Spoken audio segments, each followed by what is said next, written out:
jadi pengunjung, seorang pria nekat mencuri ponsel di salah satu pusat perbelanjaan di kawasan Kelapa Gading, Jakarta Utara. 2 buah ponsel milik penjaga toko raib digondol pelaku. Seorang pria masuk ke dalam toko kasur di salah satu pusat perbelanjaan di kawasan Kelapa Gading, Jakarta Utara. Sekilas terlihat seperti pengunjung pada umumnya. Tapi saat melihat handphone tergeletak di atas meja, tanpa pikir panjang, langsung ia ambil. Assalamualaikum warahmatullahi wabarakatuh. Para pemirsa, tadi setelah melihat tampilan pencuri di sebuah mal di Kelapa Gading, pura-pura sebagai pengunjung lalu meraup ponsel atau menggait ponsel. Saya yang terbayang, saya ikuti semua tadi itu. Ini pakai selawatan nggak nih? Kalau pakai selawatan, pasti ini ada kaitannya dengan Yusuf Mansur. Ternyata enggak. Jadi kalau ada cerita embel-embel agama, tindakan kriminal, ya biasanya itu terkonek dengan Yusuf Mansur. Karena Yusuf Mansur itu mengajarkan, itu prinsip itu salawatin. Ambil, ya, tunjuk, ambil, bawa. Ya kan? Tunjuk, ambil, bawa. Yang mempraktekannya pakai salawatan, pastilah akan ditangkap oleh polisi. Karena dia jelas-jelas sudah melakukan tindakan kriminal, yaitu pencurian. Jadi cerita ini bukan cerita sederhana. Kenapa kita kritikin Yusuf Mansur terus-terusan gitu? Karena ini merusak masyarakat. Merusak masyarakat. Kalau ada yang masih percaya dengan Yusuf Mansur, berarti di pikiran itu masih ada bibit-bibit atau virus pencuri gitu. Mau mencuri. Jadi dia kena curi juga oleh Yusuf Mansur, lalu nanti dia membalas ke orang lain. Nah itu juga kenapa Yusuf Mansur tuh sedih sekarang ini, sering dia sedih gitu. Kenapa? Karena aksesnya itu untuk melakukan tindakan seperti tadi itu terputus. Misalnya nih ya, ini kalau dia ngaji di kantor-kantor elit, ya kan? Lantas ada orang bertanya, Pak Ustadz, ini bagaimana ini? Kita mau tanda tangan agak ragu-ragu nih. Kalau tanda tangan kita dapat duit banyak. Kata Yusuf Mansur mungkin salawatin, ya kan? Ente tanda tangan, bismillah. Tapi jangan lupa, kayak aneh. Kalau udah kane bersih sudah. Gitu. Itu yang terjadi. Ini maling misalnya nih di sebuah koperasi. Sebuah koperasi itu, waduh itu Mahfud MD ketika jadi menteri terpaksa turun tangan itu, bertaruh wibawa. Ternyata dia tuh maling uang anggotanya itu sampai 105 triliun rupiah. 105 triliun rupiah. Itu dia kongkolingkong, dia kasih itu Yusuf Mansur uang gitu. Supaya Yusuf Mansur membenarkan. Ternyata kena tangkap juga. Ya kan? Begitu kena tangkap Yusuf Mansurnya angkat tangan. Angkat tangan dia. Aneh nggak tahu menau tuh. Padahal dulu dia yang ibaratnya nih yang memberi berkat. Memberkati lah kalau dalam cerita agama tanda kutip. Memberkati. Pas ada masalah dia lari. Jadi Yusuf Mansur mendapatkan duit dengan cara-cara begitu diantaranya. Maka dikaranglah cerita-cerita bohong gitu. Ya kan? Udah biar aja Allah yang bayar. Kalau kita sudah dekat dengan Allah, Allah yang akan membayar. Belanja ke pasar nggak usah ibu bayar. Allah akan bayar. Nanti Allah akan memasak di dapur. Allah nanti akan masak di dapur. Nanti nasinya dan lauknya terhidang, nggak usah bayar. Merealisasikannya gimana kalau begini nih? Dan itu yang nggak mungkin ada dalam pelajaran agama yang benar. Nggak mungkin ada.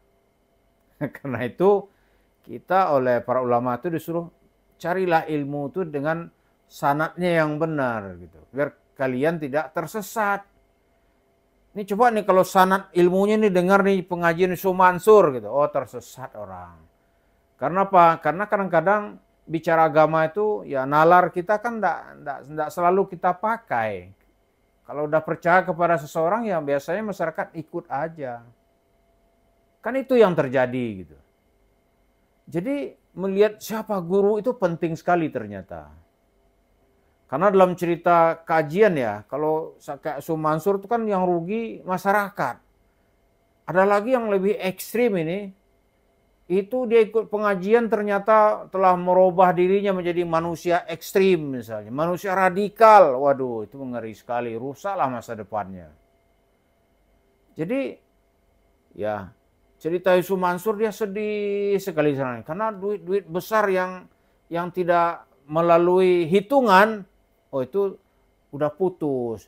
Sekarang dia mendapatkan uang itu dengan uang real. Misalnya uang-uang tadi itu yang dapat dari mana-mana, ya nggak ada lah cerita haram, halal semua gitu. Itu kan dia bangun warung stick and shake-nya dari situ. Yang tercover ada, yang nggak tercover kita nggak tahu gitu. Yang tercover misalnya nih, itu uang dari TKW di Hong Kong. Oh itu banyak sekali, ratusan miliar. Yusuf Mansur takut tuh kalau dibuka, takut dia karena saksinya begitu banyak. Ada lagi nih uang dari jemaah kota wisata Cibubur. Itu yang bisa karena ada di situ tuh yang menggugat ke pengadilan, maka datanya terungkap gitu. Di pengadilan ya misalnya yang terus-menerus sekarang ini menunggu keputusan di Mahkamah Agung tuh perkara yang diajukan oleh Ibu Lilis Siti Rahmah di Bogor, ya di pengadilan negeri dia menang, pengadilan tinggi di Bandung menang gitu.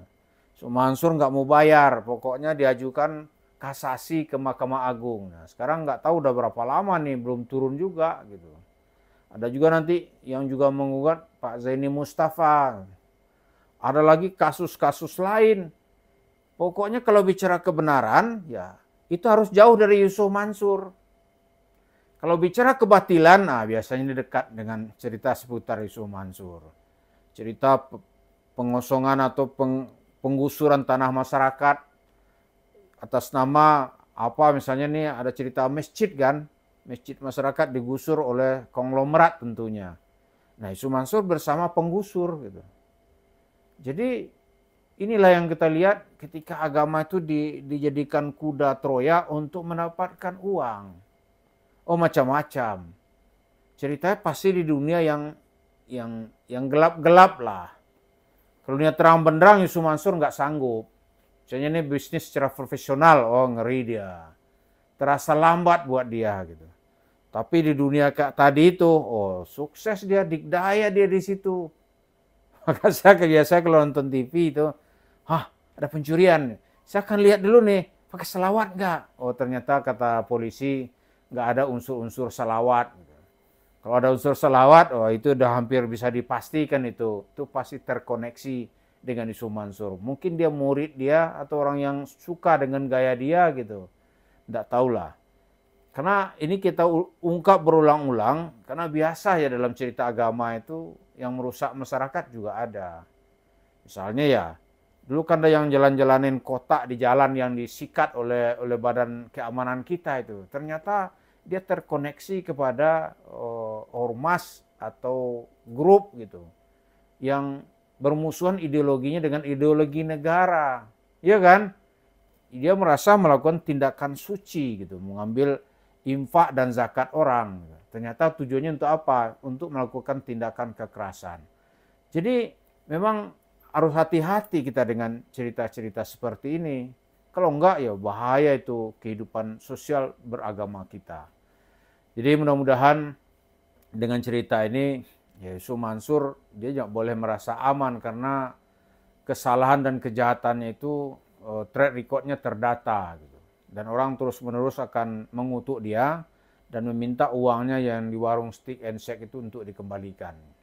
Kita nggak tahu sampai kapan mereka bisa berteriak dan sampai kapan Yusuf Mansur tertarik untuk mengembalikannya. Terima kasih.